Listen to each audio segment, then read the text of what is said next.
My name is Tom Carthauser. I'm the thanks, we're off to a good start. I'm Tom Carthauser. I'm the Director of Business Services. I oversee the financials for the school district. Hi guys, come on in and grab a seat. We're going to go through a presentation here tonight. I'm going to be joined by three others that are going to help do some presenting here. We have Lou Spielman, our principal at Parkview Middle School. Stephanie Blue in the back is our Director of Student Learning. And then we have Clint Selly from Gray Architects, who's going to help talk about our part of this conversation tonight. I do also want to introduce, is Mr. John McNulty already here? I think he's helping guide people in. But then we also have our new superintendent, Joe Cook, who's going to be starting with us here very soon. So welcome, Joe. Thank you. So Joe has one school district he's still responsible for at this time, which is where he's at now in Waukesha. So he has a school board meeting tonight in Waukesha, so he'll be leaving us shortly, but he wanted to stop in and say hi to all of you. So, all right, we're going to go through this presentation. It's not meant to be formal. It's not a lecture. So if you have questions, you're looking for clarification after anything we say, raise your hand, shout it out, and we'll answer your questions here. We will record this and post this here and share this. If you've been getting emails from me, I will send you further information with our website where we're going to link a bunch of information so you can reference it as we move forward here. All right. Real quickly, when we go through this, we're going to pause twice. And for the tables that are closest here, we have those big sheets of paper. And you can follow along if you're in the tables in the back, where we're going to ask you some questions. As we move along here, Clint, do you want to take a quick second to explain this part here with the sheets of paper? Yeah, just a couple orders of business. Again, there's going to be 4 total meetings, including tonight. Tonight we're kind of covering middle school and a lot of background information. So we're hopeful tonight will be kind of the one where it's kind of the sit and get type mentality where we're talking a lot more.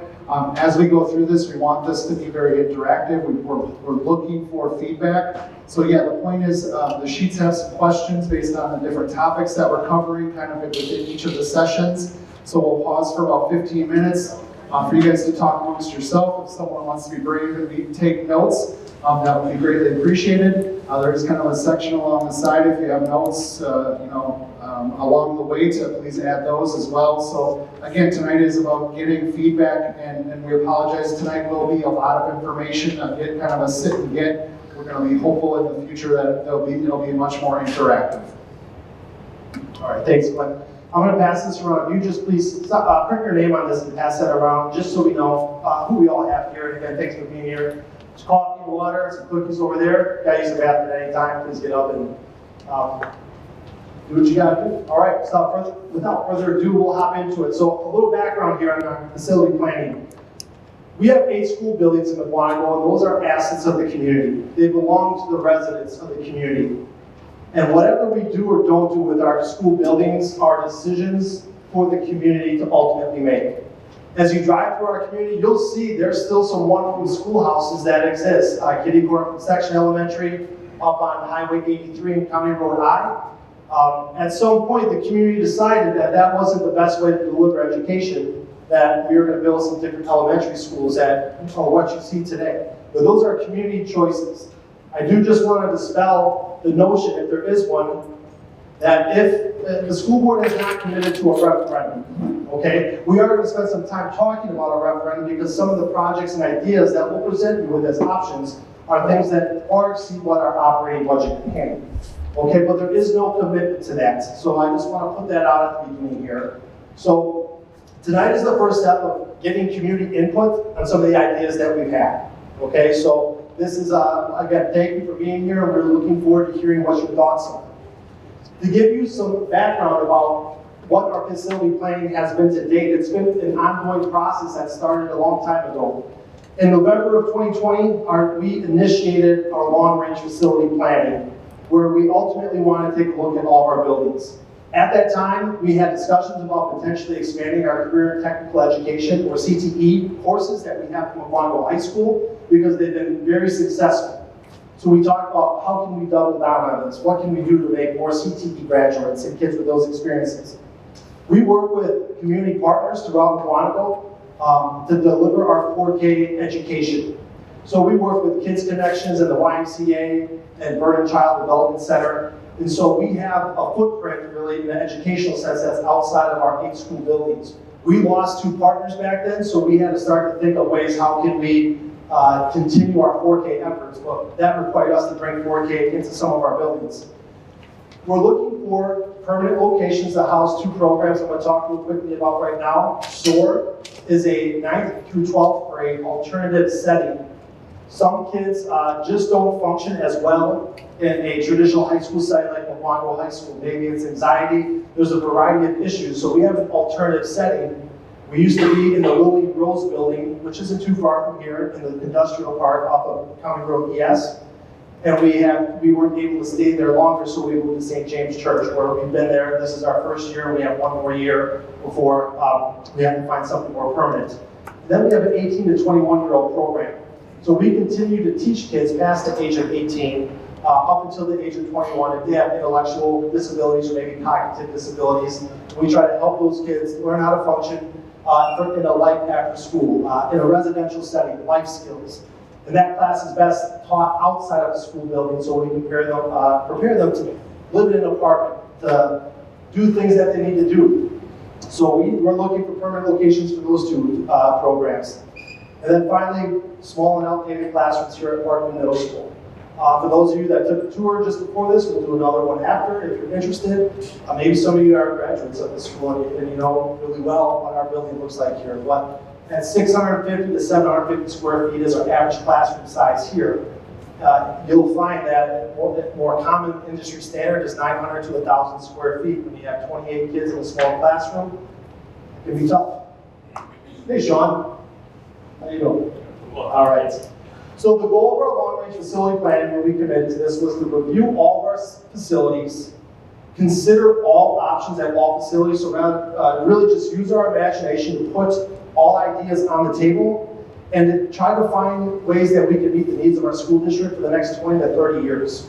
Okay? So that was our goal. We're going to put everything on the table here. So the things you hear tonight are not necessarily going to be able to do all these things. In fact, I can guarantee we can't, but we need you to help us figure out where do we go from here. All right, so we have here a little timeline there. I'm just going to briefly go through this. Our Finance and Facilities Committee, who studies our buildings, we started to do a tour, and we went building by building. We started in July of 2021, and we toured the spaces, we looked at them. We went to Big Bend, Eagleville, Section, Rolling Hills, and Prairie View. During this time, we also reviewed our 10-year capital plan for all of our existing buildings. We always map out what are their needs, how are the roofs, how are the parking lots. We also started to have a conversation about grade level configurations. What's the best way to deliver education? We could just say, hey, business as usual, what we're doing is good enough, but we decided, let's just think about this out loud and think, is there a better way we can do what we do? In January here of 2022, we continued our tour. We went to Clarendon, we went to Mukwonago High School. We looked at our career and technical education areas, our maintenance areas, which was where our buildings and grounds and maintenance department operate out of. We looked at that space and said, could we better utilize this space? We have a print media center. We also looked at our athletic facilities at Mukwonago High School. And then we reviewed our community growth and enrollment projections. I'll share those results with you here tonight. In Eagleville, we looked at some temporary solutions, and we continuously considered those, but before moving in that direction, our school board thought it would be a good idea to hear from you. Continuing on in the summer of 2022, our school board dedicated themselves to 2 board work sessions. So we cleared the agenda, took everything else off, and just said, let's talk about facility planning. We went through school capacity reports, middle school grade configurations. We reviewed cost estimations for some of the ideas we were considering, looked at the history of projects we've done with community support in the past, and ultimately considered some middle school options. You'll hear those options from us tonight, and we'll look for your feedback. We reviewed our weight room utilization and the South Gym at Mukwonago High School. Those are some of the most frequented areas and utilized areas of all of our spaces throughout the district, not just by our students, but by the community as well. In fall of 2022, we installed a new parking lot at Prairie View Elementary. We had a lot of safety and security concerns. As you take a look at parent drop-off at a lot of our buildings or at parent pickup, there's long lines. At Prairie View in particular, there's lot of traffic that's backing up out onto the road. Parents were parking across the street, crossing County Road E. We didn't feel good about that, so we took the initiative to help that facility out, expand the parking lot, and make it more safe. Our robotics team, which is internationally competitive and does a great job on the international stage, we ran out of space. We could no longer house them at Mukwonago High School. We expanded to a third art teacher. They lost their space. The school board helped them move into a space in the industrial park. And I mention that because it just demonstrates the need that we are running out of space in many of our areas throughout the district. In December 2022 through February of this year, we continue to review our options for SOAR. We ultimately moved to a full-day 4K pilot. We surveyed our parents who recently had kids in 4K. We listened to what they had to say. There's a lot of parents who are interested in a full-day option. Not all parents were, so we're continuing to offer half-day options in addition to 4K options. And then we also committed to this community focus group, which is what we have here now. So that's how we got to where we are. What we're going to look at going forward through the rest of the calendar year is that we're going to work with the community here in April and May over 4 meetings, and we're going to look for your feedback. The school board will take the feedback you offer and reevaluate our plans of what we're thinking about through the summer months. Wherever we land, we will ultimately launch a community-wide survey to get more community feedback about what we're thinking about, where we will offer specific projects with specific dollar amounts and take that community feedback, decide where do we go. In November, December, we'll take that community results and those survey results and reevaluate where we're at, decide where do we go. And that way the school board will make a decision and you will be influential in that process.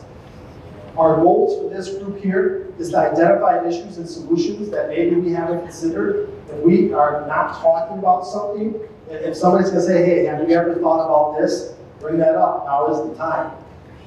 We would like for you to help confirm what we think our needs are. Hopefully you can validate that we're thinking about the right things.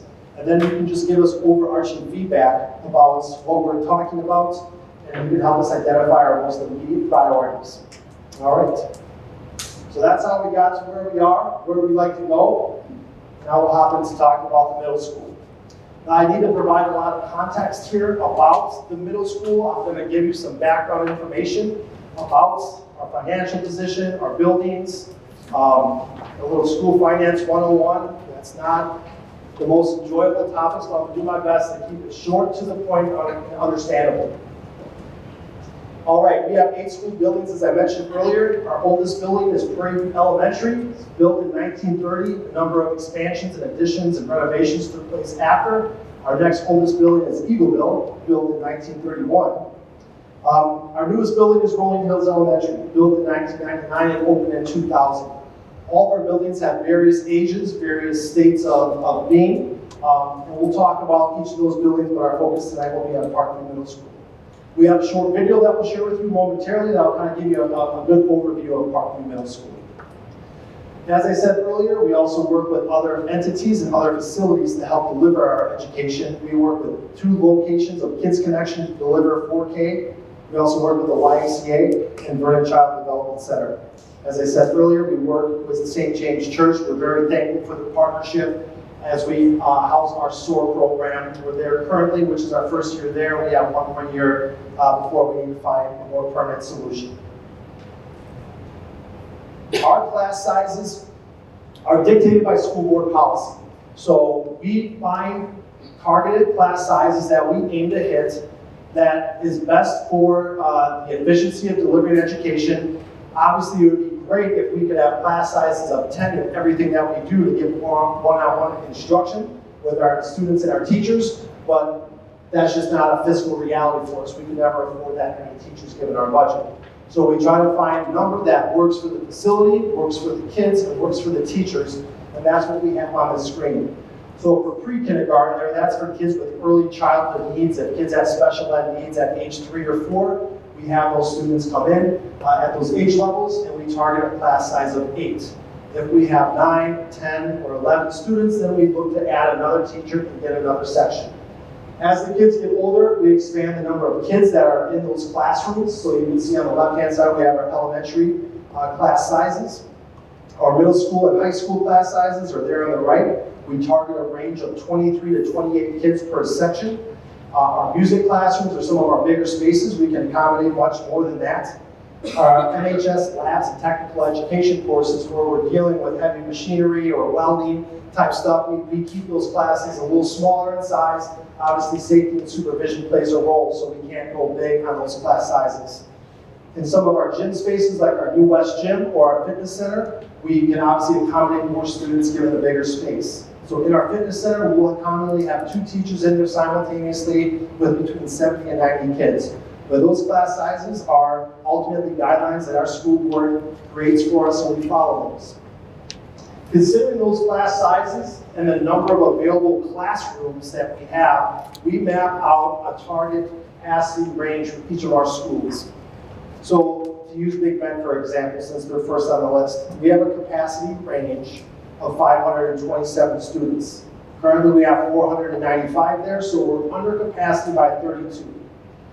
So if we were to hit capacity, we're ultimately counting every classroom, the grade level that's in that classroom, the number of students we can get into that classroom. And if we were to hit that capacity, then we would, I'd say, getting close to, breaking at the seams there. So we are under capacity now, but we're getting close.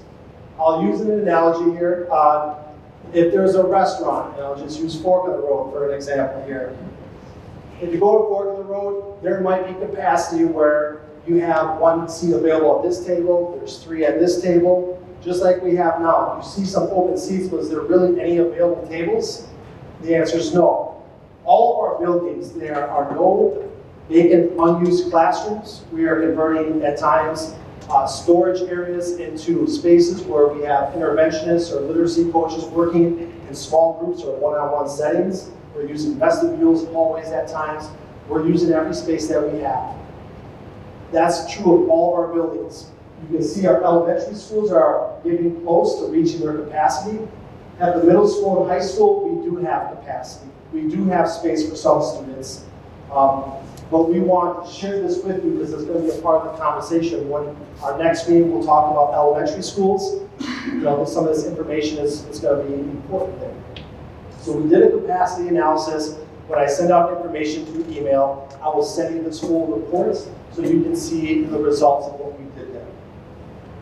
Stop. Any questions about any of this? Yes, sir. It might be a broad question, but what's your fluctuation year over year? Our fluctuation with student enrollments? Yeah. It does move. I'd say, generally speaking, since 2015-16, it's been on an upward ascent. But some of our enrollment is dependent upon families moving in. This year we had a decline of students. Okay, we lost about 40. Prior to that, we've had recent years where we grew by 100. So there is a fluctuation. It's always the goal to identify what's the long-term trend and never to overreact to 1 year of going up or 1 year going down. But it does happen, but overall we have been growing since 15-16. Bringing 4K into our district, we were one of the last school districts in the state to begin a 4K program. Bringing that in has increased our student counts and is ultimately putting more demand on some of our buildings here. Big Bend, I failed to mention this earlier, Big Bend Elementary and Prairie View Elementary currently house 4K programs. Our other elementary schools start with 5K, but we are bringing 4K into Clarendon, as Little Lambs was one of our community partners, and unfortunately that business is for sale, and we don't know if they'll be a partner, so we have a plan to move on without them. So 4K is kind of added to our, one of the reasons for our enrollment growth. Yes, Brian? How many kids are you open enrolled right now? 600. We have about 4,600 resident students, another 600 open enrolled in. And I'm glad you bring that up. With some of the seats that we have available, when we have capacity, some availability, if we have 3 seats open and there's students from a district to the south or to the west that would like to enroll in one of our schools, if there's not a resident student who's going to take that seat, then we can give that seat to an open enrolled student. And that student brings with them right now $8,200. So you'll hear our fiscal situation in that we're one of the least funded school districts in the state of Wisconsin. So we have to find ways to make sure that we can offer good programming with good teachers, and that takes fiscal resources. Having some type of open enrollment in is a net positive to our fiscal position, and so we do that when we can and when it makes sense. Did I answer your question there, Brian? Okay, there's another question over here. Mr. Cantwell used to say that for every three new houses there was only one student. Is that still more or less the same configuration? So Mr. Canwell, the gentleman who did my job, 2 people before me, or 1 person before me, I'm going to address that about what housing looks like here when we do our community growth projections. I will answer that question in a moment. Okay. He's broken out in grade at a more detailed level. I'm assuming you checked everything because you got so many elementary schools feeding 1 middle school and 1 high school, and I just wonder about the growth pushing into the middle school. Yeah, so and I'm going to answer the growth pushing into the middle school here shortly, but we can provide that information to you. What you'll typically see is an incoming class of 300 students, give or take, and those 300 students will become 308 the next year, and then 316, so on and so forth, and then they'll graduate in a class size of about 400. And that is due to Mukwonago being a destination school district and community. It's not just the schools, there's a lot more going on here that's good, why we want to raise kids here and send kids to school here. But we see, for the most part, continuous growth in the number of people moving in and joining this community. Mr. Hertz. Mr. Carthausen, could you repeat the question? It's hard to hear what people in the audience are saying. Yeah, I'm sorry, thank you. That's okay, yep. I'll do that going forward. All right. I'm going to keep moving here, but again, if you have questions, we'll answer. All right, so I'm going to talk about our long-range population study. We did a long-range population study. We brought in an outside entity to help us do this because this exceeded our knowledge and our abilities as a school district. But what we did with our partners in this process was we studied planned residential developments. We looked at demographic changes, which is such as the age of the housing inventory available, days on market. What does the average newcomer look like? Are they bringing students or kids with them? All those variables we were looked at and understood better to create projections that looked out. And this was done in 2021 and projected into 2023, 2025, 2030, and ultimately to 2035. So a lot of the information here I'm going to share is just really with an eye in the long range, so looking at 2030 and 2035. And we compared these enrollment projections as to what can our capacity ultimately hold. So then we also looked at one last thing of determining what kind of impact would a conceptual move of 6th grade out of our elementaries and into the middle school, ultimately, what would that look like? This full report's available. Again, it's one of those things I'll share with you so you can see these results. It's a long report, but I'm going to summarize it for you right now. We ultimately divided our district into 66 neighborhoods that are locally understood neighborhoods, subdivisions divided by major roads and highways, municipal boundaries. We have 11 municipalities part of our school district. Looked at areas that are pegged for growth or currently are building out. And then each of those 66 neighborhoods were studied and interpreted and analyzed at an individual level. So here we have those 66 neighborhoods here. The purple area is the attendance area for Prairie View Elementary. The blue is Rolling Hills. Tan is Section. The yellow is Clarendon. And then the gray to the right there is Big Bend. So those 66 neighborhoods were analyzed one by one. The results of that survey, and I'm just highlighting these here, 75% of new households move to Mukwonago Area School District from outside. So rather than somebody moving maybe from the town of Mukwonago to the village of Big Bend or vice versa, 75% of people moving here are coming from another school district. The people that we work with who have worked with numerous school districts said that's one of the highest numbers that they've ever seen.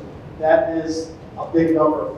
Each new home permit generates 0.85 students, okay? So while the number of births in the state is going down, okay? So maybe a household, in a house across the street in 1970 maybe had 4 kids, maybe there's only 2 there now. But given the growth that we have, I'll share those results in the next couple of slides.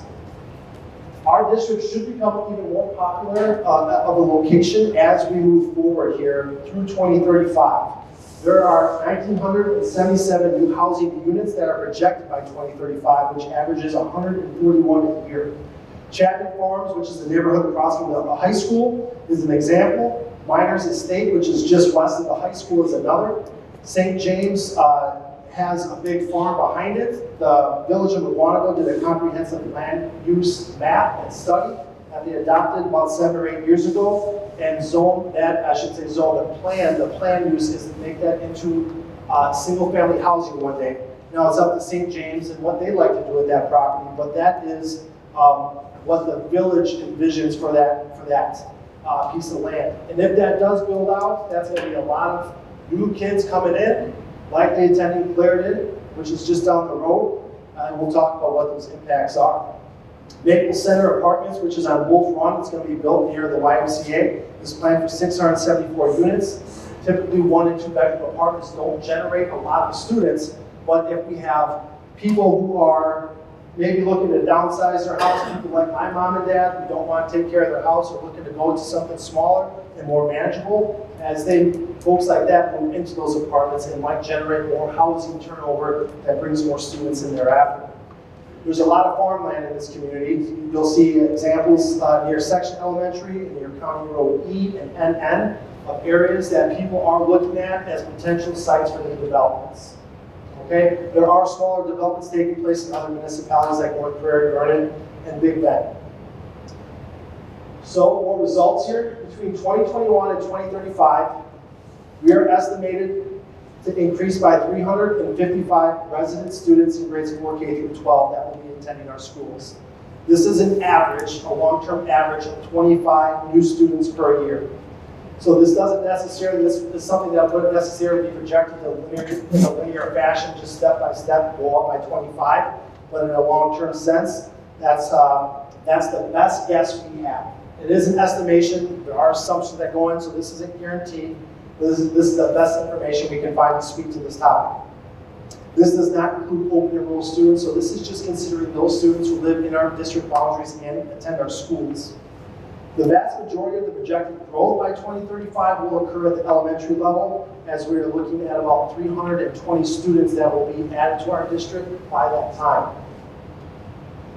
If you take a look at the capacity reports that I referenced earlier, you'll see that the dark line ultimately projects out to 2035 just our resident students.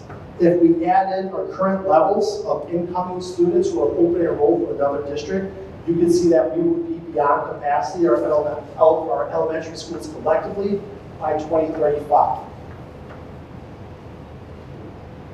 So there's more results here. So not including, if we exclude open enrolled students for the time being, by 2035, Clarendon will be over capacity. Section will approach capacity, and Big Bend will approach their capacity shortly after 2035. Prairie View and Rolling Hills, hey Matt. Hey. Prairie View and Rolling Hills will remain under capacity come 2035. So we do have to think about these things. I think this is something that we should be cognizant of and keep in mind as we go through this process. Assuming continuation of our current levels of open enrolled in students from other districts, Clarendon again will exceed capacity by 2025. So if we assume the kids that are attending Clarendon now who are open enrolled from other districts with residential growth, in 2 short years, we'll be at that building's capacity. By 2035, Clarendon will be over by approximately 70 students. Section Elementary will exceed capacity by 2030, considering future residential growth along with the current levels of open enrolled students, and they would be over 50 student capacity by 2035. Big Bend would exceed their capacity by 2035, and Prairie View and Rolling Hills are projected to be under their capacity. So to alleviate some of these things, we could, and I'm not saying we're going to do this, but we could change elementary attendance boundaries. That is a tough thing to do, though, when you have a second grader like me who attends section, to move them to Rolling Hills or Prairie View for the 3rd grade and beyond. So there's a lot of disruption that, if possible, we like to avoid that. But that is one solution here if we have to look for them. To look at the the middle school by 2035, we're projected to increase by 50 students, 50 residential students by 2035. Including our current count of 80 students who are open enrolling from other districts and attending here, Parkview will still be under capacity, so we are able to handle the growth here as a 7th and 8th grade building. By 2035, at Mukwonago High School, there will be a small increase for negligible of 20 students, and including the current count of 200 open enrolled students from other districts, we'll still have capacity there. We did a great job making that building what it is back in 2016 in our last major project, so we do have space there at that building. So, as we talked about a conceptual shift of sixth graders to the middle school setting, that will alleviate and resolve our projected elementary growth and the capacity issues that it presents if we were to move sixth graders out. However, if we were to bring in sixth grade to this building, the capacity report that I showed you earlier, there's room for about 230 kids. All right, we have about 350 sixth graders in a given year where we would immediately put this building in a situation that it wouldn't work. Okay, so that's why we're here tonight. That's what we're going to talk about. I want to give everybody a little bit of information about school finance here. So what can we afford to do as a district is probably a question we are going to talk about here. But I'm going to kind of just go back in time real quickly and give you an update as to how we are the way we are today. Prior to 1993, school boards could levy any amount of tax onto their citizens. So once you found out what are our expenses, if you didn't have enough revenue, just raise the tax levy, okay? After a number of years of that, things changed. Prior to the 93-94 school year, as I said, there was no tax levy limit. School boards could operate as they needed to. And you can see the percentage of increase on taxes in the community here in the 80s and early 90s. Nobody likes double-digit tax increases. Okay, we get that. We clearly understand that. To curb this, our state legislature said, okay, we're going to start to put a limit on the amount of revenue a school district can raise. So when the state government builds their biennial budgets, as they're doing now for the 23-24 and 24-25 two-year budgets, when they build those, they ultimately are the places where school finances are regulated and the rules that we have to follow are written there. So what the state government said at that time was the biggest sources of revenue for any public school district are general aid, which comes from the state government, and local property taxes, which comes from the residents. When you add those two sources of revenue up, that's really 70 to 90% of every school district's operating budget. So those two revenues are by and far the most important. Okay? The government put a limit on those. That limit, just in terms of math, is we are required to take a third Friday count of the number of students that we have attending our schools, take a 3-year average of that, and then we multiply it by a per pupil revenue limit amount that is specific to every school district.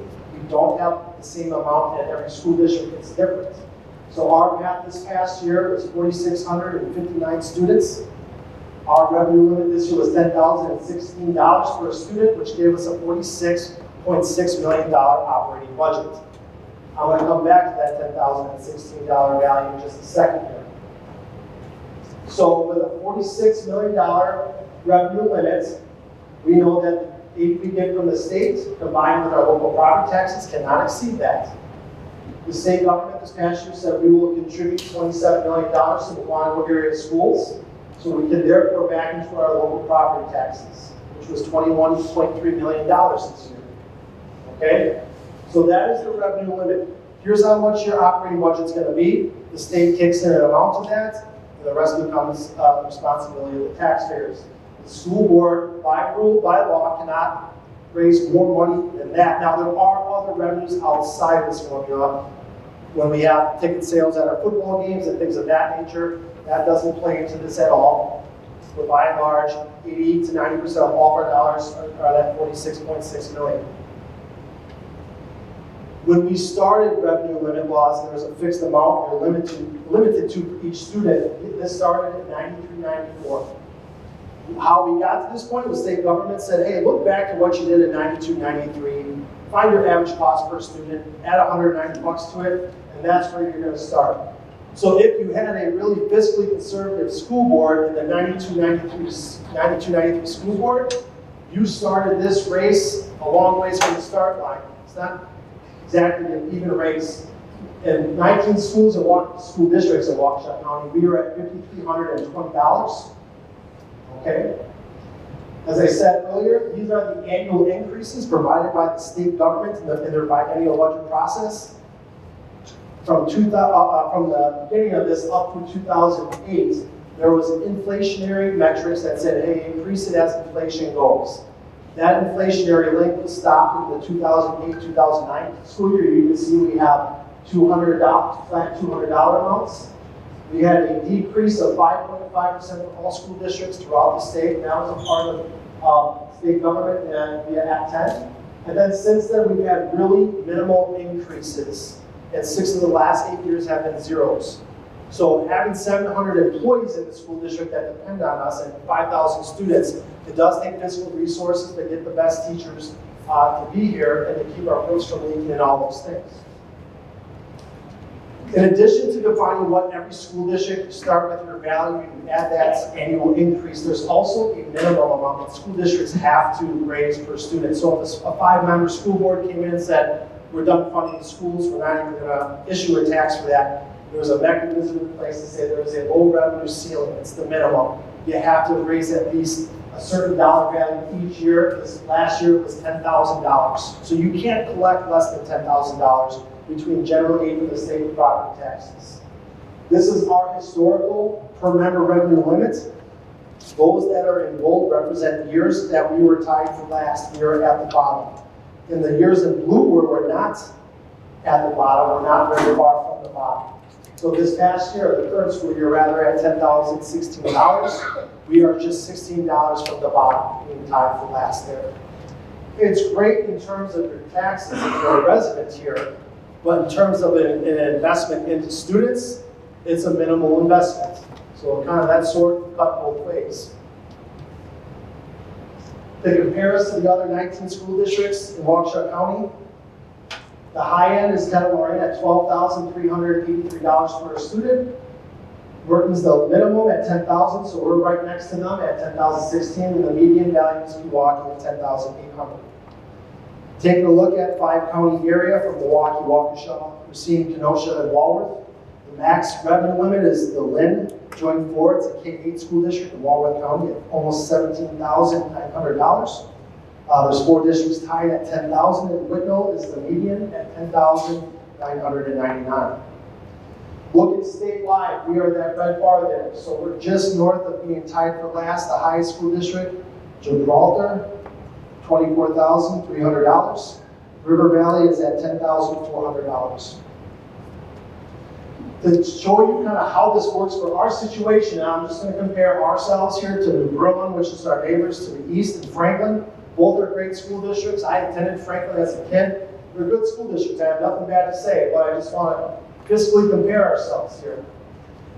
You can see each district has a different revenue limit, again, that started 30 years ago. We grew those numbers to what they are today. We have 4,659 students that generates that $46.6 million revenue operating budget I referenced earlier. Franklin and New Berlin have about 4,300 kids, and each of them gets about $3.3 to $3.6 million more than we do, despite the fact that we have more kids. What could we do with an additional $3.3 million each and every year? A lot.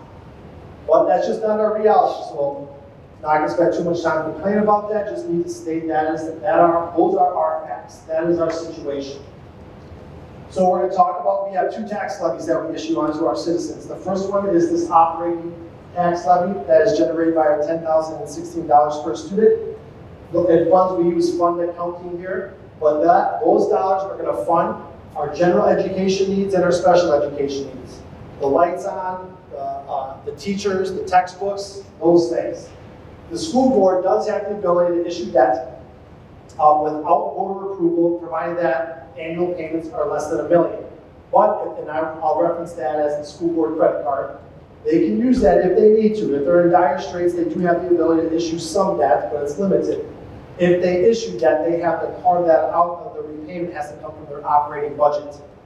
We haven't used this as an option since I've been here, and I would like to continue that trend. Fund 41 and Fund 46 are funds that fund our buildings. When we get our $10,016 at the beginning of the year, we can proactively set some money aside into Fund 41, and say we're gonna put this money aside proactively to pay for eventual building needs that we know we have on our 10-year capital plan. If we move through the year and we have a surplus at the end of the year, we can take any money that we save as surplus and move it to Fund 46. Those two funds, 41 and 46, are ultimately there to help alleviate building needs. Our current fiscal position is we have approximately $3 to $4 million available in our general fund. We have no debt that we need to pay off. That's from non-referendum issue debt. And then we have about $5.9 million in Fund 41 and 46. So when you add all that up, we have $9 to $10 million available for priorities, emergencies, or other needs. I can tell you that we have 2 roofs that need to be fixed. One's at Clarendon, that'll cost $2 million, and then we have one that's over our north gym at Mukwonago High School, which will be another $2 million. So $10 million, I would agree, that's a lot. But we're gonna cut that almost in half after this school year, okay? So, roofs are expensive, holy cow. So our operating tax levy, again, $10,016 per each student generates a $46.6 million budget. That ultimately becomes a $21.3 million tax levy onto our citizens. The second tax levy I want to talk about then is for referendum debt. We can't issue referendum debt unless voters approve it, okay? So that goes into Fund 39. We have to make, for the project we did at Mukwonago High School, we had a $49.5 million project. The annual repayment is $3.1 million and change each year going forward. We recently, 2 years ago, started to prepay this debt as a school district where we levied an additional $6.4 million for a total additional tax levy of $9.5 million. And I'm going to highlight what we do with that additional money. We can only use it for debt repayment. We can't use it for any other need, okay? So this is our long-term debt timeline. Originally, this debt was to be settled in 2036. So it was a 20-year repayment, but we've refinanced. We've already prepaid some debts. So when we do a debt prepayment next month with the school board, we'll chop out the current year and some of the last 3 years. If we do that again next year, we'll knock out another 3 years worth. If we were to do that one more time, we're going to pay this debt off in 10 years instead of 20. It's no different than paying your 30-year mortgage off on your house in half the time. Whenever you can, you're going to save a lot of interest costs, hundreds of thousands, if not millions of dollars in the long run. So when we can save money for taxpayers, of course we do that. Our long-term tax strategy is we want to keep your tax bill consistent. We appreciate that. The fluctuations, we want to avoid those whenever we can. Now everybody's tax bill, if you live in the village of North Prairie or the town of Mukwonago, again, we have 11 municipalities, and everybody's tax bill is going to pay to their K-12 district, to their local technical college, to the local municipality, and their county. Most everybody in our school district is in Waukesha County, but we have a sliver of folks that live in Walworth County. We are responsible for about 70% of the total tax bill. We are trying to keep that part as consistent as possible. We have a current strategy to prepay debt and to drop our overall levy by 0.2% each year to create that stability in your tax bill. Where we are right now in terms of paying off our long-term debt, so this is just an illustration here. The black bar represents the amount of taxation for our operating budget, for that $10,016 per kid. That black bar is that part there. The gray area represents our existing referendum debt to pay off Mukwonago High School. And the blue area on the far left 2 bars represents our prepayment, what we are paying off our debt early. If the district so supported and chose to take out any type of project, we could convert our prepayments into new debt, and as our existing debt expires, we could levy in the range of $80 million a year from now without seeing a material impact on your tax bill. So we find ourselves at this point in time, as our debt is expiring, as we have the opportunity for prepayment, what would we like to do? Your input is what we are interested in at this time. So we have this opportunity to perhaps it's kind of like if you have a car payment, once you pay that car off, what are you going to do with that money you're using in your personal household? Are you going to repurpose it for something else? Do you have another need? Is your next car due? You can think about those things, and that is really our situation is really no different. So we have this opportunity to talk about. So I'm going to talk about mill rates here. The mill rate is the rate of taxation per $1,000 of your house's value. So we issue about a $31 million tax levy each year onto our citizens. And what does that mean to you? And the mill rate can tell you that. So if you take your house value, divide it by $1,000, multiply it by your mill rate, that's going to tell you what your K-12 tax bill is. So if, for example, if you have a $300,000 house and a $7 mill rate, you're going to have $2,100 of a K-12 tax bill. Okay? When you have that mill rate, you can compare district to district. Of 39 school districts in the 5-county area that are K-12 districts, we are at number 32 at $6.53. Okay? So we're very, I guess I'll say, we have a big bang for our buck. If we did not over-levy the prepaid debt early, and we said just levy, don't levy $9 million to pay off our debts, just pay off the minimum step by step, don't work ahead, we would be the last of all 39 school districts at $5.17. Last place and not even close. So again, we try to keep taxes as low as possible, and that's what makes us a great place to live. But again, the flip side of that is we have a very minimal investment into our students. So as we repay that debt and we settle that debt, what did we do with that $49.5 million in our last major project? We borrowed $49.5 million to renovate Mukwonago High School. I'll share the results here shortly. We estimated that by borrowing $49.5 million, that would increase the mill rate by 38 cents for every $1,000 of your house value. We asked the second referendum question at that time to say, ultimately said, hey, we have a new, we're going to have a new PAC potentially in the West Gym. All this additional square footage is going to have cost to put the lights on, to heat it, to cool it, to clean it. Can we have an additional $350,000 each year for 20 years, so that will expire, and that mill rate increase was 12 cents. So when you add up the 38-cent increase to pay off the debt and the 12-cent mill rate increase for the additional $350,000, you're talking about a 50-cent mill rate increase. The actual mill rate increase was 5 cents. Property values went up so much, the community continues to grow, that we were able to come in way under what we ultimately communicate to the community. So what did we do with that $49.5 million? We aimed to provide the following. At Mukwonago High School, we had a cafeteria situation where we couldn't get enough kids in there. We had to ultimately have a number of different cafeteria, start lunch early and end it late. And that ultimately was the reason why we were only able to offer 7 academic classes a day instead of 8 like most all other school districts in Washoe County do. We were able to alleviate that. We relocated our front offices to the front to make a secure front entrance to increase security at Mukwonago High School. Security is our most important consideration. It's always on the front of our minds here. We are always thinking about that. We were able to make Mukwonago High School more safe. We added a new auditorium and music classrooms. We had a new competition gym, which is the West Gym. We renovated classrooms to increase their small size into something more comfortable. And we also renovated our foods lab for our culinary arts courses. And we expanded our tech ed courses, tech ed shops and classrooms. So we have some graphics here. In the upper left here, you can see our commons area. Upper middle, we have some common collaborative space on the second floor of Mukwonago High School. The upper right, we have our PAC. We have a collaborative space here in the bottom right there in our library. Tech ed spaces in the middle, and our competition gym, the West Gym, there in the bottom left. We think it was a really successful project. Here's some results that speak to that. We had a 250% increase in career and tech ed courses taken from our students from 17-18 to 21-22.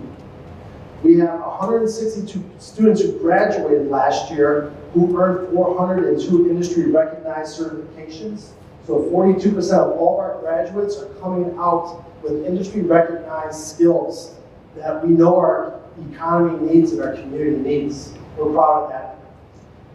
We had 181 students that participated in school to work programs who are taking an employment experience and embedding that in their education.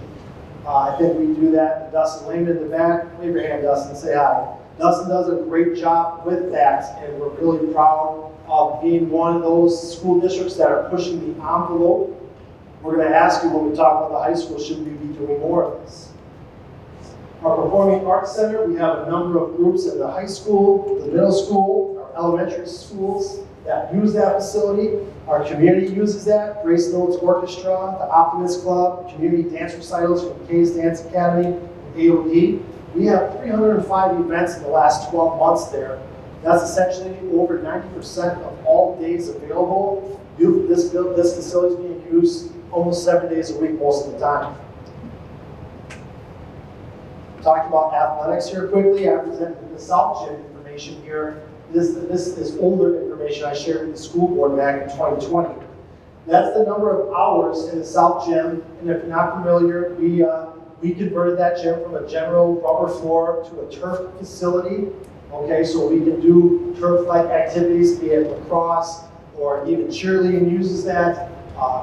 Baseball programs in the winter months.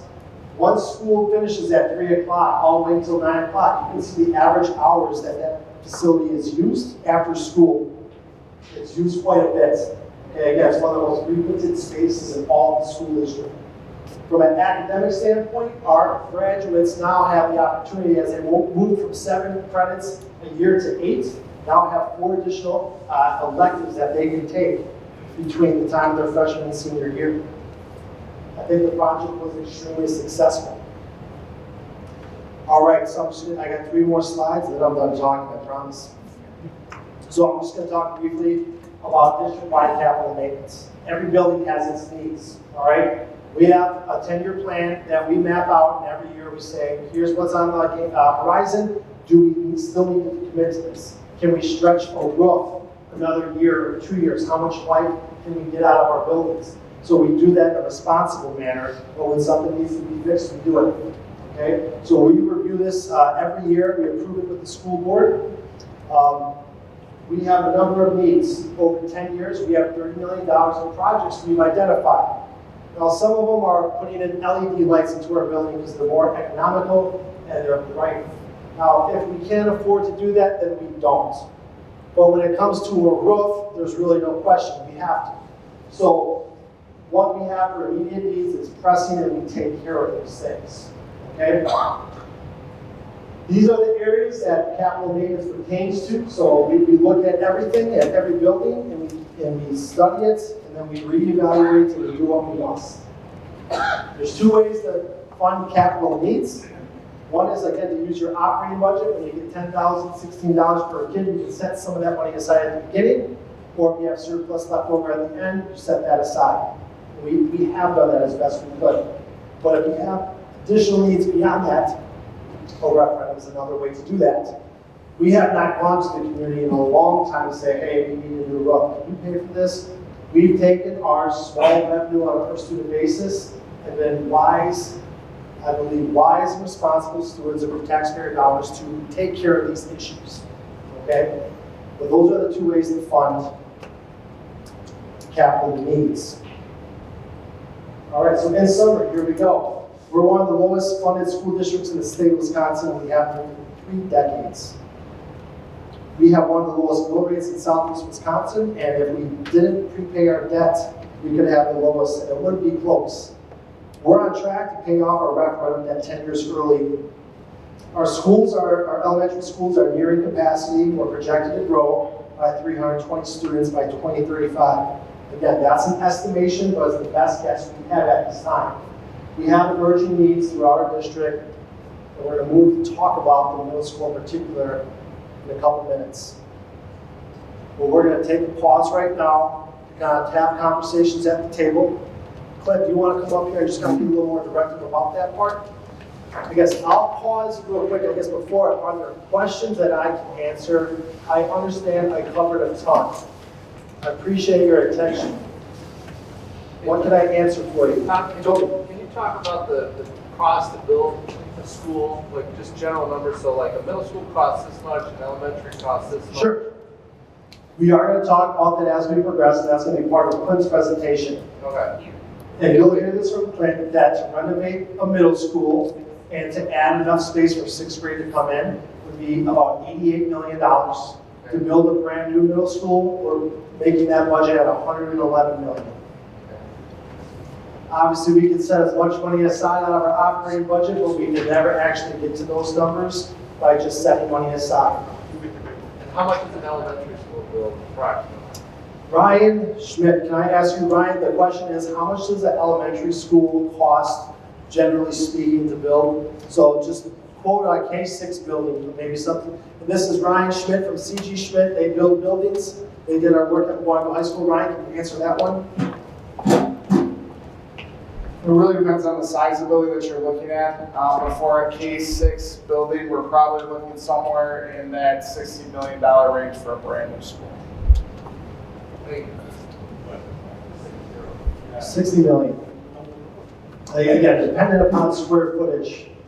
Other questions that we can answer before we start talking amongst ourselves? Anyone? Yeah. Yes, sir. The building costs doubled in 8 years. Can you say that again, please? How come the building costs doubled in 8 years? How come the building costs double in 8 years? Inflation is incredible. Inflation is incredible. I wish there was a more in-depth or more reasons for that, but the cost of materials, the cost of labor, the shortage of labor drives up the price. Yeah, and in addition to inflation, what we've been reporting as numbers are forecasted out a number of years. And putting together this master plan, this isn't work that's going to be done today or this summer. We're forecasting it out right now, hypothetically out to 2025. So what we've looked at over, inflation in the past 3 years, looking at 26% inflation over the past 3 years, now looking into the future, trying to plan for how that's going to level off is our best guess at this point. But looking to the future, we don't want to provide a number that isn't going to hold true when the project will actually happen. Yes.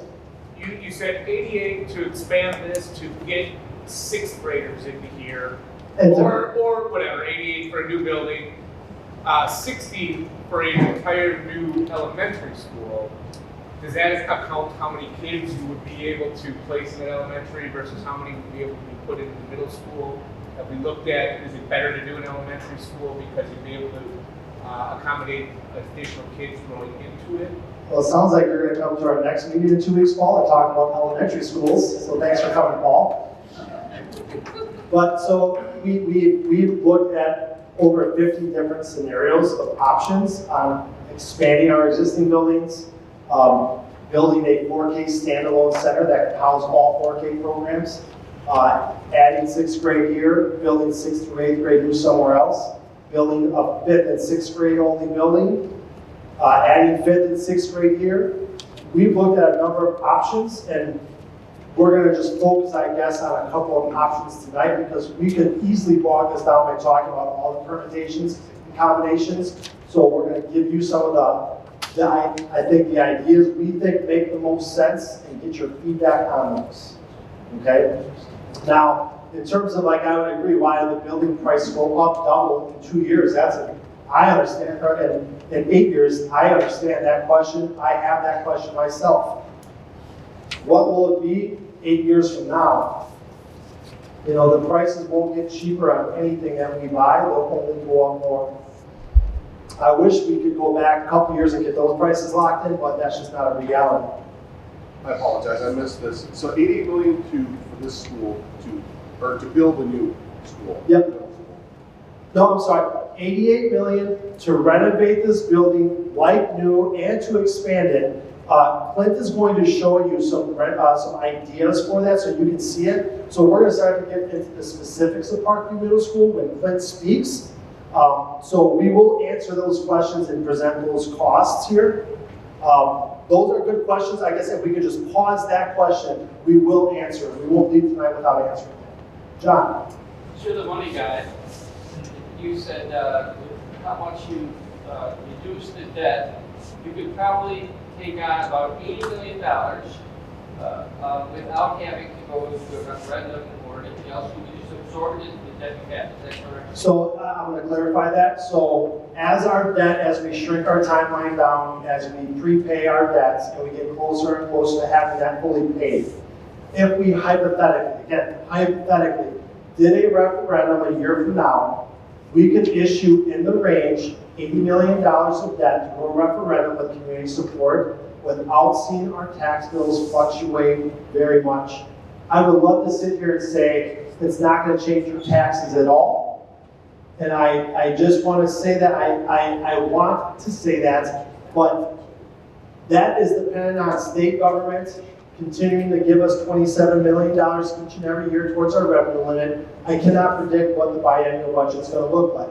What will our 99 assembly people and 33 senators and governors sign off on? If you know, let me know, and I can answer more specifically. I don't want to dance around it, I want to speak directly, but I don't want to overpromise and under-deliver. But we can do a referendum next year in the range of 80 million without materially moving our tax rates at the individual level. I just want to, you touched on money, guy. I didn't get to my question. Now is my question. Have you considered the increased interest rates in that? Yes, as best we can. I hope they come down. Tom, repeat the question. Okay, I'm sorry, repeat the question was, have we considered interest rates going up in the future? I think we have that pegged for long-term 20-year bonds at 5.75%. That's the best guess we have at this time. Could they go up? Yes. Could they go down? Yes. I don't know where it's going to go. Well, you weren't considering 2 or 3% was my question. No. If interest rates were 2 or 3%, we could borrow a lot more, still keep taxes flat, but a number of variables go into that. Yes, ma'am. Okay, I don't want specific dollars, but what will it change the cost of busing if you bus the sixth graders here versus to the regular elementary? That's great here. We got a busing question. Our partners at Dawson Transport, Larry Kirkley and Alan Buchholz are here. In terms of being able to absorb sixth graders, so right now we have 2 bus routes that go out a day. Our early one picks up middle school, high school, drops them off, then we go out and pick up our kindergarten through sixth graders and we drop them off. We are cognizant that of anything we do, if we had to create a third pickup, that would exponentially increase our cost. So we are definitely cognizant of what the impact on transportation is. And correct me if I'm wrong, we believe that we could absorb our sixth graders onto our existing 7th, 8th routes. We would have to tweak them and modify them, but we would be able to accommodate that. Fair to say, Alan? Yes. All right. Thanks for coming, Alan. Glad you're here now. All right. Other questions here before we have conversation here at the table? Yes? Does building a new middle school mean maintaining this one, or is it the sale of this site to build somewhere else? Does building a new middle school mean keeping this or selling this? We've talked about both. So there's certainly a lot of property value being on the corner of 83 and County Road and as we are, a lot of people would like to see, if this was vacant, there's a number of things this community would like to have. There's no question about it. We would, that's a conversation we could have. We have had it. We've considered it both ways. So if we were to build new, we would definitely entertain the thoughts of selling it at least at some point because this land, again, is an investment, it's an asset of the community, and the sale of that, which again, any purchase of land or sale of land, there will be by law a special meeting of the electors to say, do you approve the purchase of this land or the sale of this land? Because it does belong to you. Yeah. So we would talk about that, but we could go either way with that. Don't forget, if you do sell this land or get rid of it, you're gonna have to find more land on a sewer. And there's that much room in the village anymore to get more land on a sewer. We understand that if we were to build new, that we'd have to find a suitable piece of property, and we are investigating those options. Okay. So Clint, I'm going to give it to you here now to kind of give us direction. Sure, so we're going to take about 10 minutes again. Please work together. I did pass out a couple of individual sheets if you don't like any of your neighbors and you just want to write your own comments down. I think we have a couple of folks here if you want to pair up at one of the other tables. Again, we're kind of focused on breakout session 1. I'm happy to hear some of the feedback on maybe options or considerations, but maybe let's table a little bit of that until we talk and until we get to it. So again, kind of our canned questions here are, what questions or comments do you have regarding the long-range planning process? And again, part of tonight is just understanding, as you're hearing the story, what parts and pieces are missing or really resonate with you. So again, talk amongst your groups. Someone please be the note taker, and we'll take about 10 minutes here. Answer the question on those 2 questions.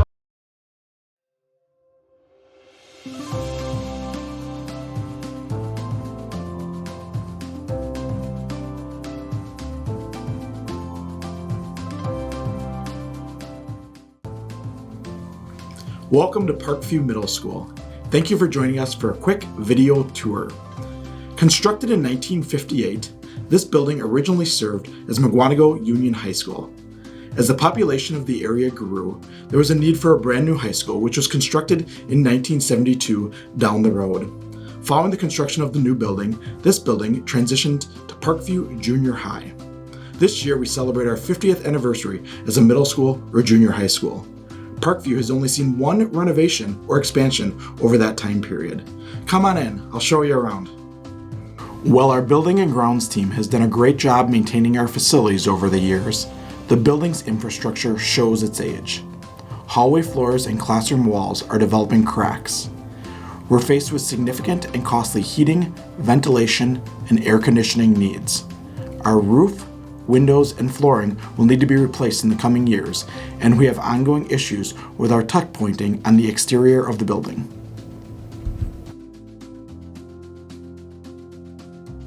Parkview of today bears many similarities to the Parkview of 1950s and the 1960s. However, Parkview currently has an enrollment of nearly 750 students, more than 150 over its original capacity. With the school board's interest in exploring moving 6th grade students to the middle school, an additional 350 to 400 students would take Parkview's enrollment between 1,100 to 1,200 students, nearly doubling its original capacity. Beyond the structural needs, much has changed in education since the building opened in 1958. The academic changes required for the 21st century learning are limited by our current spaces. The size, layout, and lack of flexibility in our academic spaces limit our ability to further our hands-on collaborative learning in all content areas. Furthermore, our physical spaces in current configuration as a 7th and 8th grade middle school limit students' academic opportunities. A future facility project at the middle school level would provide 6th grade students access to additional academic opportunities such as world language, performing music, and career and technical education classes. In our current grade configuration, Mukwonago Area School District 6th grade students do not have the same academic opportunities as their peers in neighboring districts. We are incredibly grateful for the ongoing support from our families, school board, and community. We look forward to engaging in future conversations about how we can continue to provide high-quality academic experiences for our students and our community. Thanks for joining us tonight. I am Luke Snowman, the program principal here at Parkview Middle School. I just want to highlight a couple of things here about the building, but before I do that, Tom spent the first hour and 20 minutes here talking about fiscal responsibility in the community. As an employee of this district and in this community, I'm also incredibly proud of our academic results, high academic results that come from that fiscal responsibility. I think that's really important to point out. I'm going to speak on 3 things here tonight: infrastructure needs, capacity concerns, and learning opportunities. And I've been given a couple minutes, and only a couple minutes, so I promise to keep it to a couple minutes. Infrastructure needs, a couple of things just to point out, and some of those things you see in the video, some things I said in the video, but I just want to clarify a couple pieces. So as you move through our building tonight, or anytime you're in Parkview, you'll notice that we have cracks in our floors, cracks in our walls, paint that needs to be done. Our building grounds team does a fantastic job of maintaining this building from the 1957, 1958 year. But it's a little bit like whack-a-mole, right? The building continues to to age. And as much time and energy and money as they invest in the building, it continues to be an aging building. Our HVAC, so if you walked in here this evening, you notice that it was relatively warm in this space and throughout our building. We do not have an air conditioning in this building. We have what we call a chiller. It's kind of a running joke. It's a chiller. We have air that we blow over cold pipes, and it cools the building. It works most of the time, but one of the things that's different than residential cooling systems is it takes time to kick in. We cannot just turn it on tonight and turn it off tomorrow. It doesn't work like that. It takes significant effort, hours of effort, just to flip it over. So at this point, it is not warm enough outside yet, and it's supposed to be cooler next week, so we haven't flipped the switch, and we won't flip the switch. And you are there probably for a week or two here until the temperatures get to a spot where they're consistently warmer. But as a result, when we change seasons in the fall, and when we change seasons again here in the spring, there's some temperature difficulties. Likewise, as we move throughout the building, there's some significant inconsistencies between classroom faces. Some of our classrooms are incredibly warm, some of our classrooms are incredibly cold. You can change the setting, but it doesn't always have the impact that you want, that you need or want. Some of our other classrooms are just not necessarily made for current spaces. If you go into our band room, for example, our band room has a ceiling about the size of, or the height of your ceilings at home. When you're in a band room and you're a band director and you have 40 students blaring a horn at you, beautifully, that gets loud, right? And for our music teachers who are in that space every single day, there's not room for those sounds to deflect, or they reflect, but they do not get absorbed by the classroom.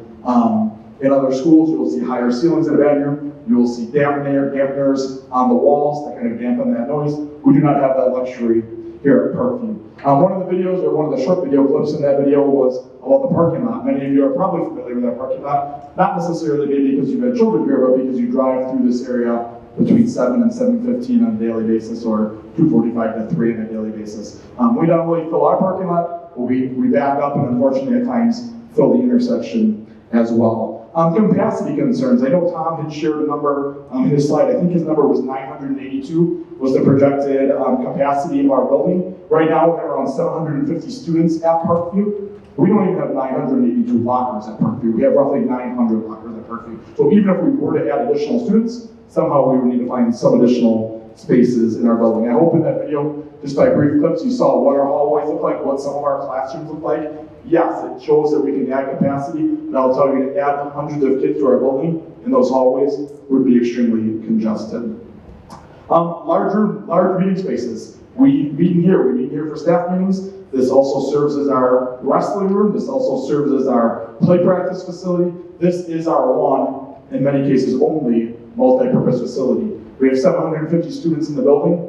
We only fit all of our students in one space in the building, and that is in the gymnasium. Unfortunately, if we bring in a motivational speaker, if we bring in somebody to talk to our students about any given topics, we have a school-wide assembly. We go to the gym, but we are on all sides of the gym, sitting in 1957, 1958 original bleachers. The speaker is in a round, meaning they turn around as they speak because they need to speak to all the room. We do not have a facility necessarily that is conducive to the number of students that we have. Also our kitchen, since we're in this space right here, our kitchen, we do not have a servery built in to the kitchen. Our kitchen staff, our food staff, puts the lines where these last two tables are, which then we lose some capacity within our cafeteria. And the last thing I want to talk about, which is probably the most important topic, is learning opportunities. One thing I said in the video that I want to clarify is our students don't have the same opportunities as some students in some neighboring school districts. So because of our grade configuration, currently we have 7th and 8th grade students in this building. As you know, neighboring school districts start, for example, world language in 5th grade or 6th grade. We don't start till 7th grade because that is when they reach our middle school facility. So our students in regards to world language are already 1 to 2 years behind some of our neighboring peers. One of the things that you saw in the video was a classroom of students working on a robotic drag car in the hallway. Our classroom spaces don't allow for those activities to take place in a classroom, always. So not only is that a great space to go in the hallway, but unfortunately it also at times interrupts neighboring classrooms as well. We've been nationally recognized as a Project Lead the Way school. Project Lead the Way is an organization that supports career and technical education in the nation. We've been recognized for the last 5 years, all 5 years, one of only 9 schools in the entire state that have been recognized. But unfortunately, our spaces do not match the academic opportunities that we are trying to offer our students, and I'll say that our students deserve. One last thing, and then I will turn it back to Tom. It's just storage, and I know storage is a minimal thing. We don't have storage in our building. For those of you that went to school here, our only storage space is in the basement, the former boys locker room, and in the basement that you stay after. I can give you a tour. We put all our storage in our locker rooms, both our old locker room in the basement and our current boys locker room. Our shower stalls are full of furniture, which is what you saw in the video. Those spaces in general are fine. But in those spaces, we put play props. We put park view in the dark props. We put extra furniture. We put Fayette equipment. That's all fine and dandy on a given day until October tornado comes and our students need to use those same spaces for safety. And as Tom said, when we value safety, when we talk about safety as our number one priority, we also need to put that as the number one priority when we are planning our physical spaces as well. And right now, that is incredibly difficult for us. So again, just wanted to provide some context to what you saw in the video of what our infrastructure needs, our capacity concerns, and again, some learning opportunities that we would like to offer our students in our district. All right, thank you, Lou. All right, so just turn the page here real quickly. This is just our 10-year capital plan, and we have a number of years here. I get the numbers are a little small on the screen, but the point that we're trying to make here at Parkview Middle School is that year by year, looking ahead to 23, 24, the first column here, 24, 25, and going off to the right there, we have our areas of facility needs there, asphalt, bleachers, exterior sports services, etc. We have $7.1 million of work that needs to be done here in the next 10 years. With a lot of that, $6.4 million, we would have that pegged for the 24-25 year. Before we made an investment here on those needs, we said, hey, let's talk to the community. What would you like to do? We can certainly do those things, but let's have a conversation first. Let's get some outside input. Okay, so we do have some needs here. I'm going to now introduce Stephanie Blue, our Director of Student Learning. She's going to talk about some academic things here. I'll turn it over. Good evening. So my role in this started about a couple years ago, where we took about 9 to 12 months in the district at our student learning committee to really research configurations of schools in the area, what research says about grade configurations, and so we could also, in addition to being financially responsible, make a decision that involved learning for kids in the long term in our district. And so I don't ever want us to lose sight of that. And so out of the 9 months to 12 months of research and time that we spent looking at different configurations, I'll give you a very brief overview of some of the big themes that came out of that. So one involves the necessary relief that would come for our elementary schools, and just a couple of places that I want to mention now. We'll go more into that during the elementary school presentations. But currently, we have a 4K program that has been community partners, and as Tom was saying before, we've moved it into some of our schools. We did do a 4K survey of parents recently, and about 50% of our parents in the district are very interested in us providing a full day 4K option. In order to give parents the choice that we want them to have with students, we're going to need some more spaces for 4K for it to be full day. So we are piloting next year Clarendon Avenue and Big Bend as full day spaces, but we had to do a cutoff. We were not able to serve approximately this year I think it was about 27 students who still wanted full day just this next school year, that we said, no, we're doing a pilot at this. And so being able to open up some of our spaces for 4K would allow for that. Also, we have had situations where we've had 4K partners pull or close down, like Little Lambs is doing. They were a great community partner for us. And yet, it leaves us scrambling a little bit when we don't have the spaces and we have community partners that end up leaving. We want a plan for moving forward with that. And finally, I would say regarding 4K, that some of our partner sites have had trouble hiring teachers. And when we take over the hiring of those teachers, we generally can get teachers that want to work for the Mukwonago School District in a public school system that has advantages to it. And so by being able to open up some spaces in our buildings for 4K, we do feel like we can be responsible for those hires, and then we'll get really quality teachers that will come in. In addition, in our elementary schools, we have programs. For instance, our advanced learning program. There are some great programs that we have offered as part of our advanced learning program, Future Cities and Contract, which are actually national competitions that our kids can take part in. And we had to cut back on that this year. We did not offer this year Future Cities.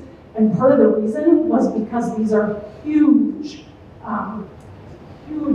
what do I want to call it? Huge settings that these guys, that the students make. And we didn't have space in some of our buildings for the students to build these and have a place that for 2 months they could keep these. And so just programs like that, and I can name probably 5 more programs like that we're struggling finding space for, and we don't want to take opportunities away from our students at the elementary schools. If nothing else, we want to provide more opportunities for our students there. Also, we know that small group instruction is essential to good quality education, and we're struggling at the elementary schools finding spaces that are conducive for our students to go to for small groups. So if you're in any of our buildings during a given time of the day, you're going to find them in the hallway. And if you've tried to teach a 2nd grade classroom where 3rd graders are in the hallway trying to do a project, it doesn't work very well. And so we're interested in having spaces that will open up learning for our students where they can go and do projects and have some learning. In addition, I know that there's a concern by some of the community about 6th grade being with 7th and 8th graders. Just a few things I want to say about that. We did ask a group of our counselors and psychologists to come together and do a study for us as part of what we looked at the Student Learning Committee. We asked them to look at the social, emotional implications of 6th graders being with 7th and 8th graders. They came back with a very long pro list of that change actually happening in a very short con list. And these are our own psychologists, school psychologists, and our own school counselors. It's not a national study that we have them do on what they're seeing in the building and what they believe socially and emotionally and behaviorally would be the advantages to students in 6th grade actually being with our 7th and 8th graders versus with 3rd graders and 2nd graders. And a couple other things. Pewaukee School District just moved 6th graders recently into their building with their 7th and 8th graders. And so I've been in contact with a colleague of mine in Pewaukee and said, what other social and emotional benefits did you see?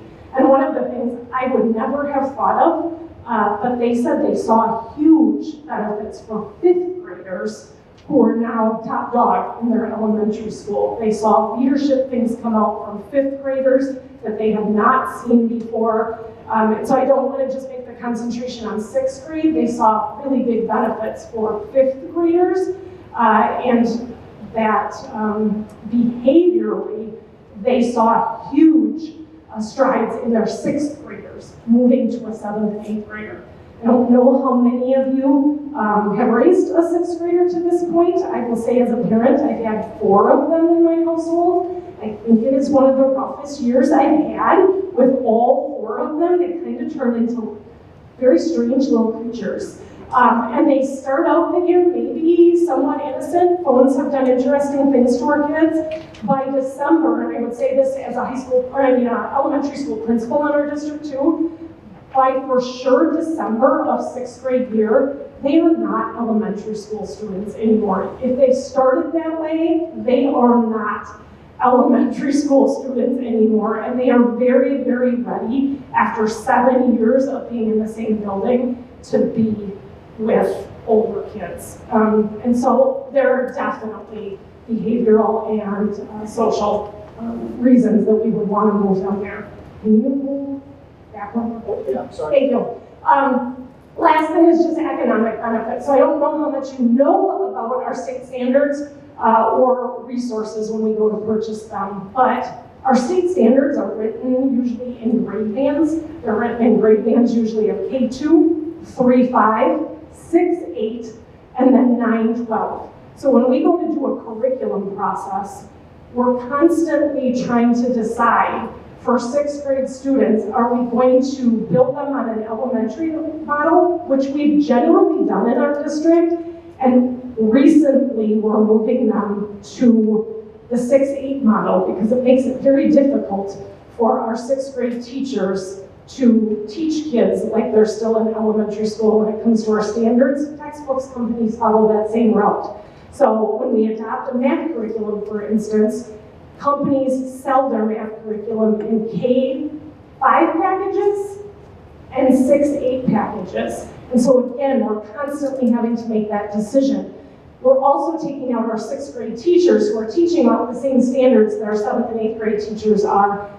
There's not a lot of collaboration that can happen between those teams. And any English teacher at our middle school or 6th grade teacher, any math teacher will say to you that they're constantly wanting time as a 6-8 team to truly build academics the way that we want to build them.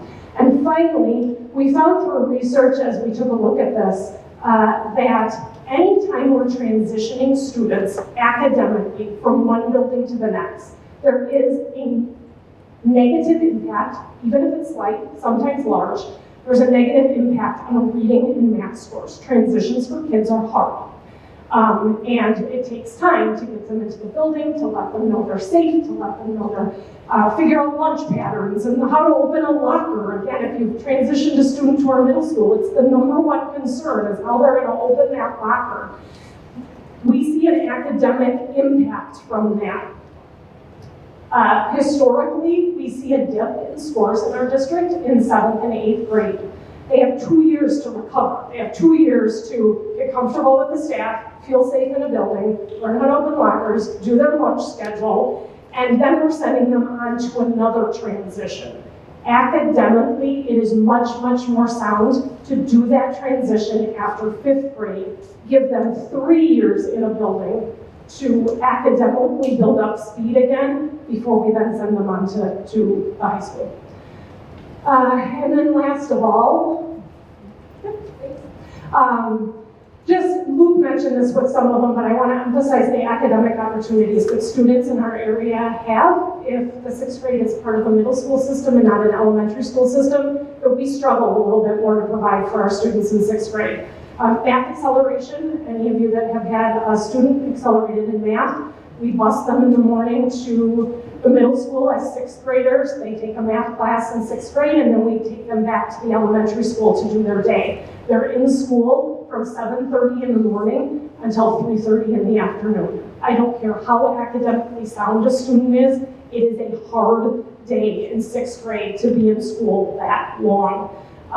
Math acceleration, Pewaukee, that's another place Pewaukee said, oh my gosh, the difference in the math acceleration was huge.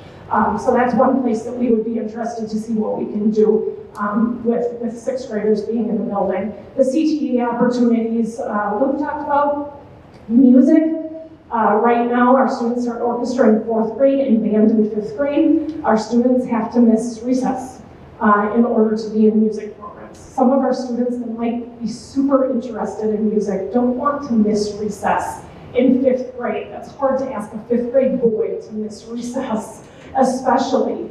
I think we would see huge benefits to our math program, our music program, by having 6th grade at our middle school. Our band and orchestra teachers have said at that point we would choose to wait until offering band and orchestra in 6th grade, and we still think we would get farther with students than what we're doing right now that causes some students to not want to be part of it. And then finally, we'd be, like Luke said, able to offer world languages in 6th grade, which the sooner we can get kids into a world language, the better off they're going to be learning that world language. And then finally, the last thing, extracurricular activities. There's just simply extracurricular activities that we can't provide in all 6 of our elementary schools that we would be able to provide students if they come to our 6th grade. And then the last thing that I just wanted to present for people that, again, might be saying, oh, 6th graders with 7th and 8th graders, is just statewide. what we do see for configurations for middle school.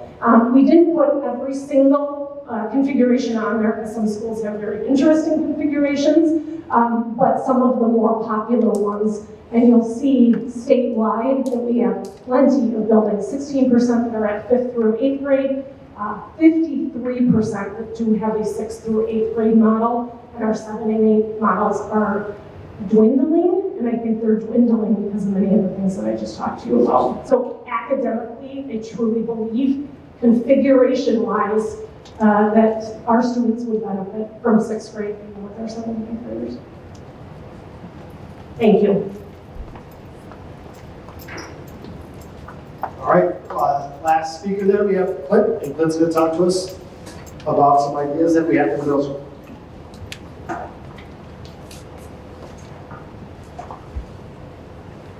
So again, I guess I want to just really quickly touch on the capacity piece because I know we've kind of thrown out a few of those numbers a few of the times. And the original capacity that Tom laid out with I believe the surplus was around 230 or so students.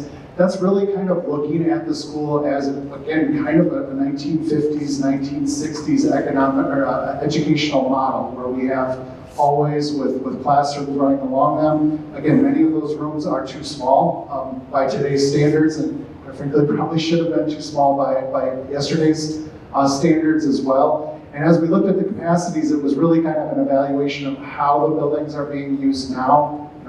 Literally, kind of how many max capacity of students we could get within the building, given the seats and the configuration. But really the question is that what's best for students?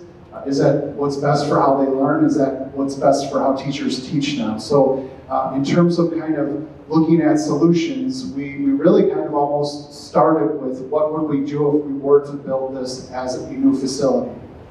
So that's really kind of the starting point here, is really configuring this building as a new middle school to the standards. The other thing, again, to kind of touch on is seeing some of the success that did occur from the high school project. One of the really cool parts of that building that many of you may have never gotten the chance to see is if you go up on the second floor, it's a completely different learning environment. There's a lot of collaborative type spaces, smaller spaces for breakout and so forth. So again, it was taking some of those spaces that were created there and now bringing those down and incorporating them into the middle school as well. Starting with the site plan, again, we're on a very, very busy intersection. You kind of see the remnants of the existing building within here. The yellow sections that we show would be additions that we would propose for the building. So one of those additions would occur to the north, kind of within the current parking lot in that location. And then another location where an addition would occur would actually be within the courtyard space. For those of you that have taken the tour, it's a very, very generous courtyard area.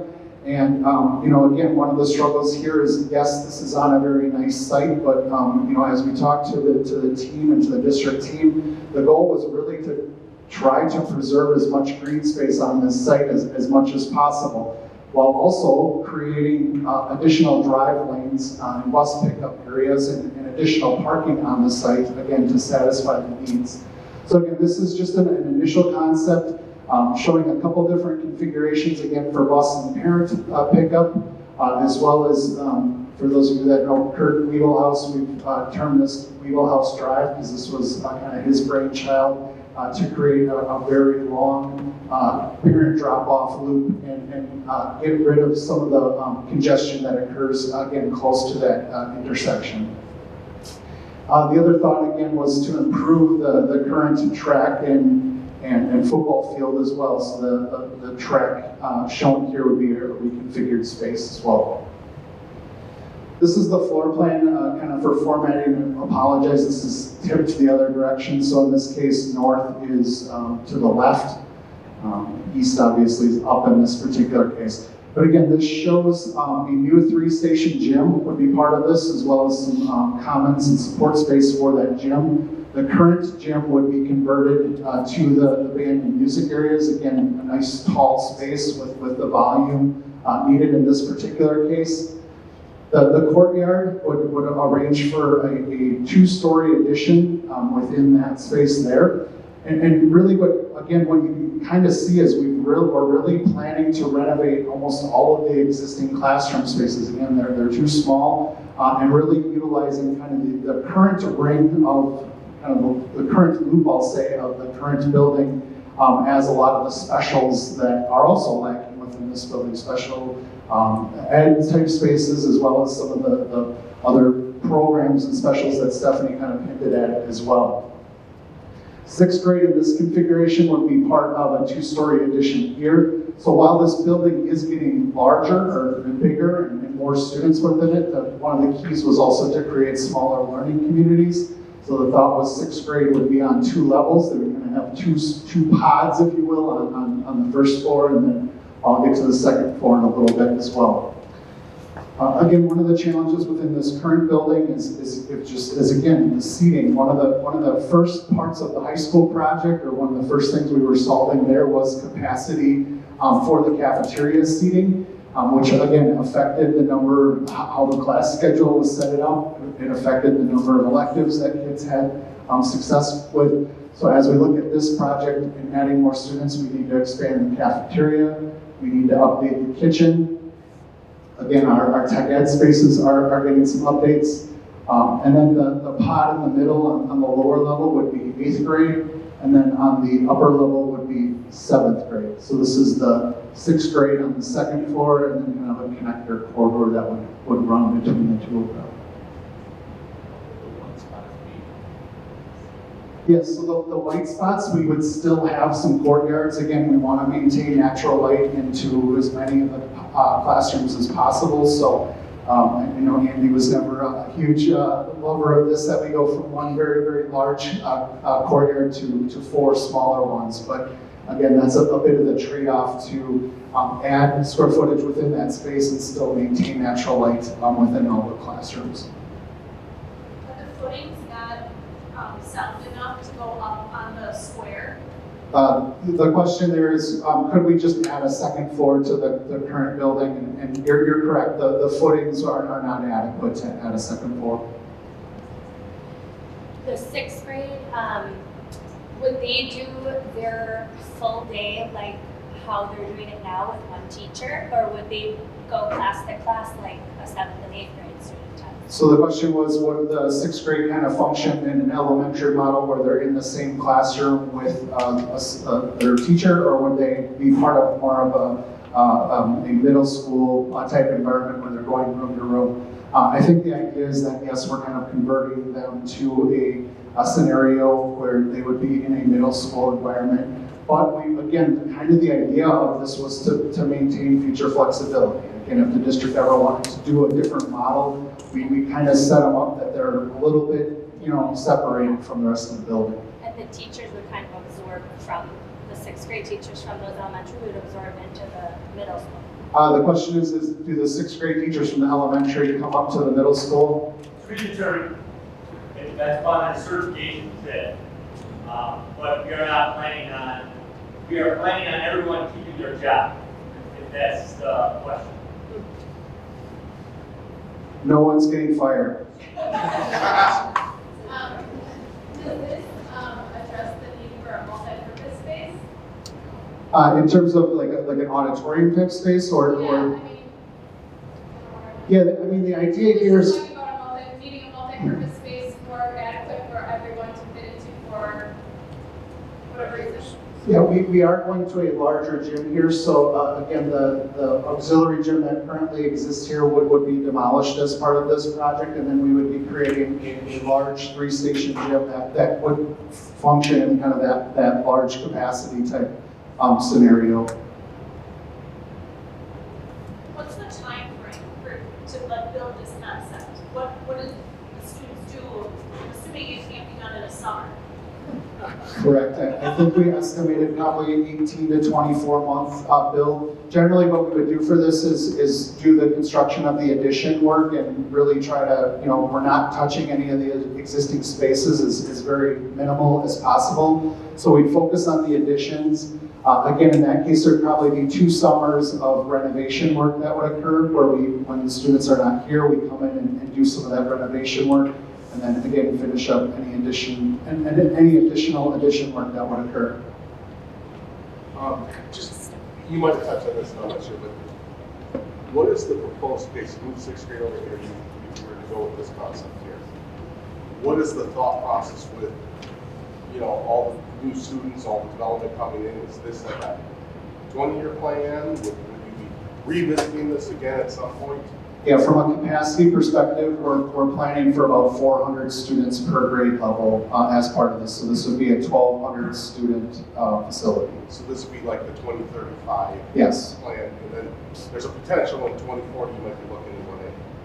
Yeah, I mean, the 2035, I don't think even the growth from the middle school perspective was quite projected at the middle school level. It was more elementary. It's eventually going to get here. So again, this should offer some flexibility as whether it's 40 or 45.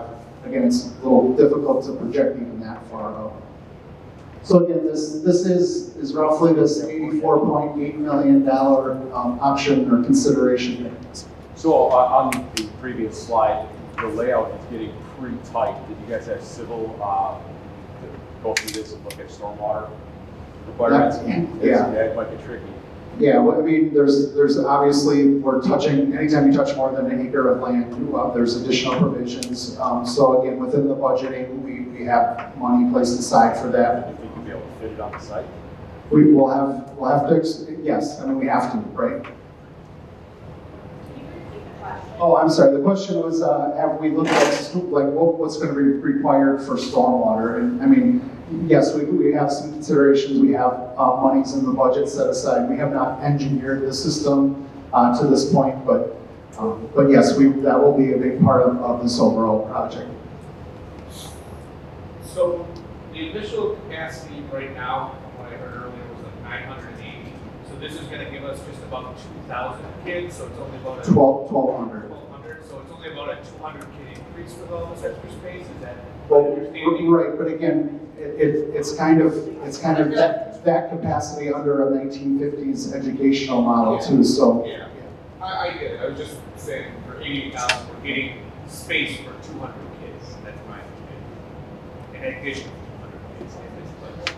And then you're going to add all the 6th grades from, what was it, 7 schools, elementaries in the year.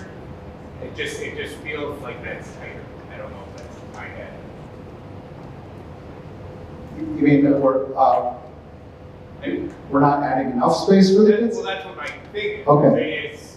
We have 6 or 7 elementary schools, all have a 6th grade. We're going to bring them all into this location. This location is already somewhat tight, as it was said, we're running out of space, and we're adding only 200 kid capacity with this plan. How is that looking beyond the 10 to 20 to 30-year plan? As we look at the growth and the amount of kids that are coming in, the amount of housing, is that, it doesn't feel like that's going to be enough for 10 to 20 years. It feels like it's barely enough that we just add all the 6th grade. Yeah, I think if you were to look at what this, again, if we were to just take this building and rip out all the walls and lay this out as best we could to meet today's standards with class sizes and stuff, that capacity number would drop pretty significantly, right? What we're able to accommodate here in terms of the current building. But again, we are adding 180,000 square feet to this building to meet the needs of educational standards today and space needs today. I'm not saying I don't like the growth of the size of it and stuff. I'm just trying to think conceptually. If we're going to have growth year over year, and I apologize I didn't memorize all the slides of the kid counts, but we're going to grow an average of 20 kids a year, and we're only adding 200 kid capacity. It just seems like that's short-sighted in my mind. Is it not true we have 750 kids in high school, in this school now? We do, yes. 750. going to 1,200, that's 450 extra. It's not 200. He's just looking at it from the Looking at capacity. capacity. We have room for 982, we don't technically need a new place. If you want to look at it like that. What I'm saying is, in reality, we have 982 kid capacity, we're growing to 1,200 capacity. So we're technically really only getting 220 kids added into this school, in my mind. Availability. So jumping ahead again, we don't, as we look at what a potential new building is, we really only solved for this kind of in spreadsheet form, so we've done the programmatic elements. And really this is kind of the document that we used to create the plan for that you saw previously. Is again, we said what would we build as a new building, and then we kind of looked to reverse engineer this building to accommodate that. So again, the new building would be about 111 million, and again, estimating a rough total number of square footage.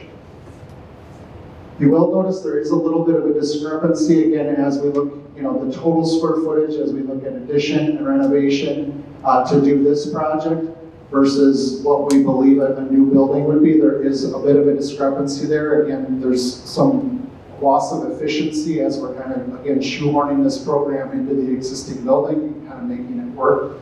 So there is some, again, as anybody can attest that's done kind of a home project or remodeling at home, and you kind of have to work within the confines of the space you have, but the layout's not always ideal. So again, that was one of the challenges as we made this fit into the existing building. There was some additional space. So some may say, well, that's great. We would get more space for less money and reuse this facility. But others may say, well, if that's all we need to heat and cool for the next, the space we need to maintain, heat and cool for the next 50 years, then maybe this is a better long-term solution.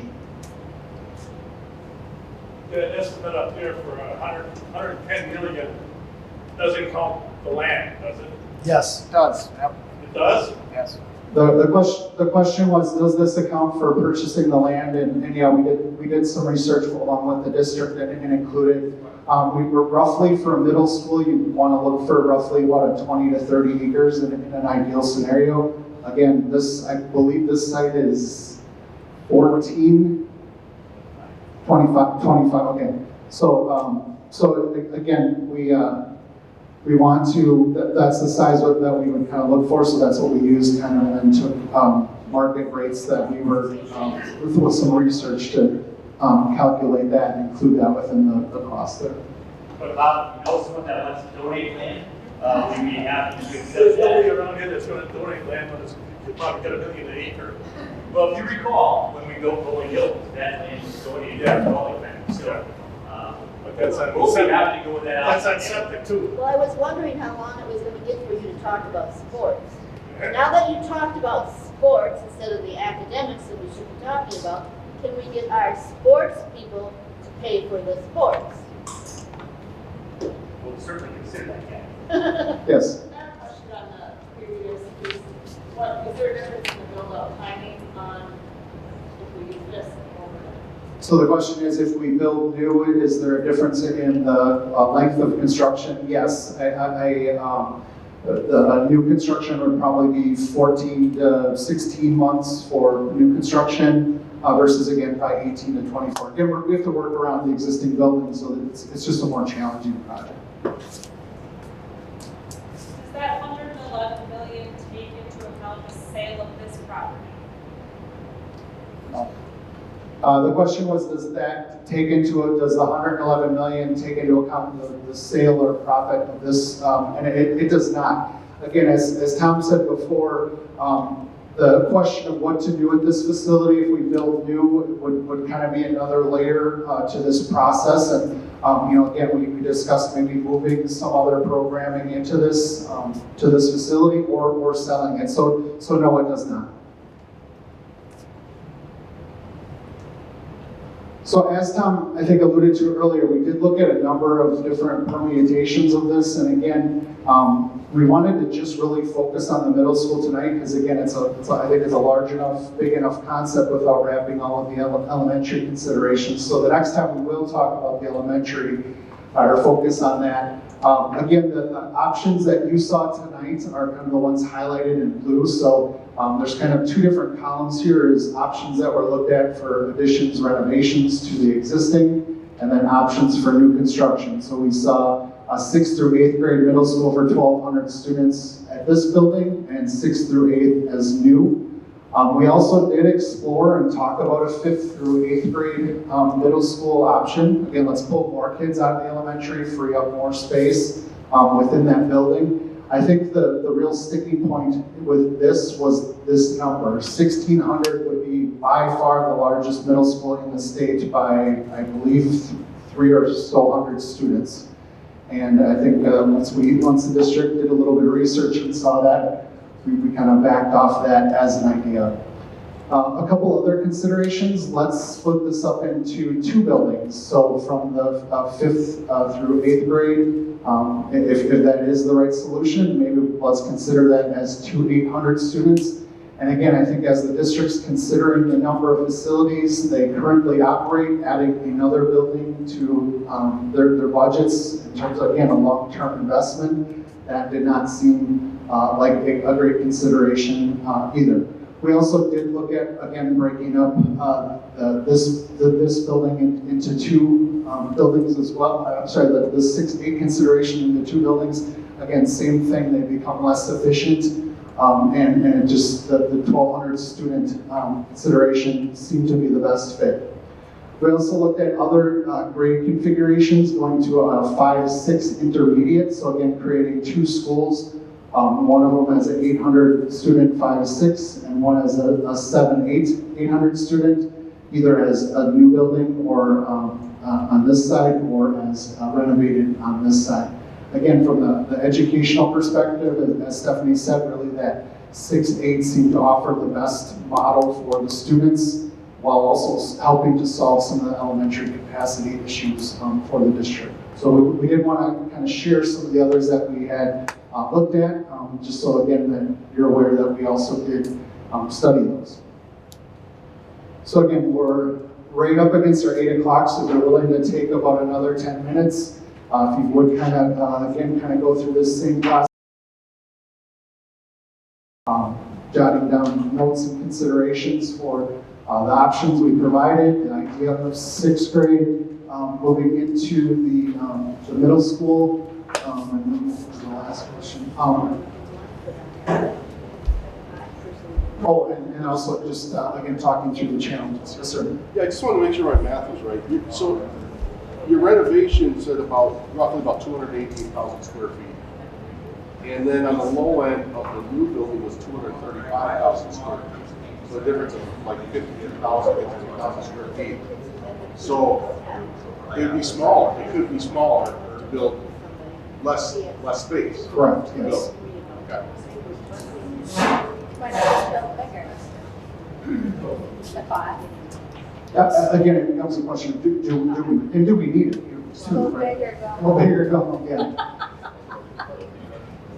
Well, and again, the other layer to this, right, is as we, next time we're going to talk about elementary needs, so that we layer those costs onto this, and then the following meeting, we're going to talk about high school need, and we layer those costs onto it.